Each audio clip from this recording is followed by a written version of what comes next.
ভাস্করের গোপন আস্তানায় হানা, কিডন্যাপ হওয়া সন্তান ফিরে পেল শিমুল।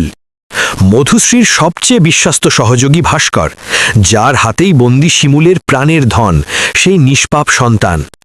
বহুদিন ধরে চোখের জল, দুশ্চিন্তা আর অজানা ভয় বুকে চেপে রেখে শুধু একটা সূত্র আঁকড়ে বাঁচছিল শিমুল।